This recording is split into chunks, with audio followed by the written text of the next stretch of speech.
নদীর ধারে অপেক্ষা। কারো অপেক্ষা কি মৃত্যুর পরেও বেঁচে থাকতে পারে? আর যদি পারে, সেই অপেক্ষা কি তখনও প্রেম থাকে, নাকি ধীরে ধীরে তা অভিশাপে রূপ নেয়? গ্রামের নদীর ধারে প্রথম দেখা হয়েছিল তাদের। তখন সাগরের বয়স ১৩ আর মেয়েকির ১২। নাম নদী। নদীর পাড়ে দাঁড়ালেই সাগরের মনে হতো সময় বুঝি হঠাৎ ধীরে হাঁটতে শুরু করেছে।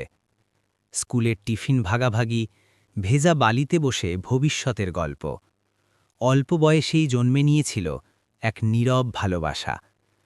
কোনো প্রতিশ্রুতি ছিল না, তবু বিশ্বাস ছিল অটুট। সাগর পড়াশোনার জন্য শহরে যাবে, সেই দিন নদী তার হাতটা শক্ত করে ধরেছিল।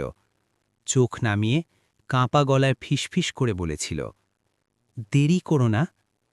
সাগর হেসে বলেছিল, আমি ফিরে আসব, কথা দিচ্ছি। শহরে গিয়ে সাগর চিঠি লিখেছিল, একটা নয়, অনেকগুলো। প্রতিটা চিঠিতে ছিল নদীর নাম, নদীর জন্য স্বপ্ন, নদীর জন্য অপেক্ষা।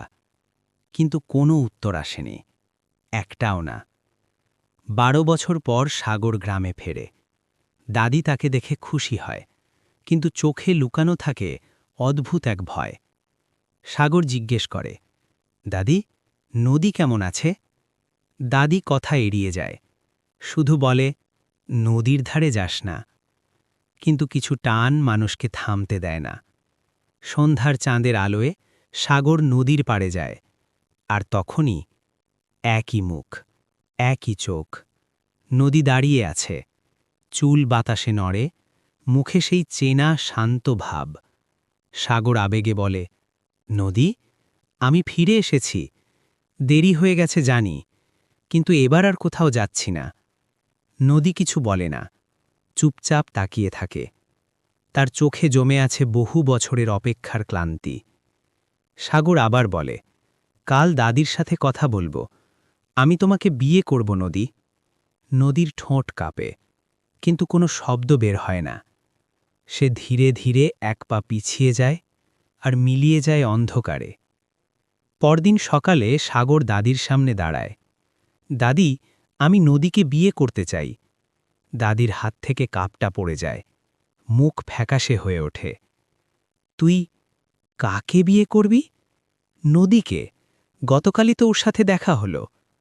দাদি চেয়ারে বসে পড়ে, চোখ ভিজে আসে। কাঁপা গলায় বলে, সাভর, নদী আর বেঁচে নেই রে বাবা। তারপর দাদির কণ্ঠে ভেসে আসে চাপা কান্নার গল্প।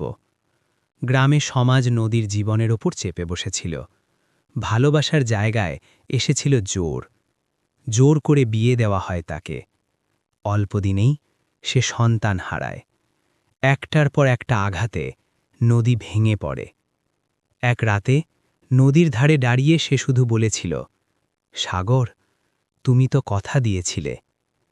পরদিন সকালে নদী আর জেগে ওঠেনি, কিন্তু তার প্রতিজ্ঞা মরেনি, অপেক্ষা মরেনি। নদীর আত্মা আটকে যায় নদীর পাড়ে, শুধু ওই একটি কথার জন্য, আমি ফিরে আসব। সাগর ভাঙা হাসি হেসে বলে, এই কথা বলো না দাদি, আমি নিজে ওর সাথে কথা বলেছি। নদী মারা গেছে ৫ বছর আগে। তার কবর নদীর ধারের বটগাছের নিচে। সাগরের শরীর ঠান্ডা হয়ে যায়। গত রাতের সেই প্রশ্ন কানে বাজে, এত দেরি করলি কেন? সে দৌড়ে নদীর ধারে যায়।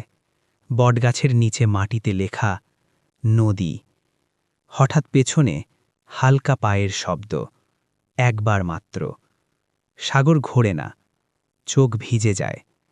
ফিসফিস করে বলে, নদী, আমি দেরি করে ফেলেছি তাই না?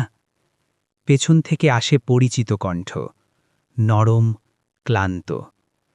আমি অপেক্ষা করেছিলাম সাগর, এখন আমার যাওয়ার সময়।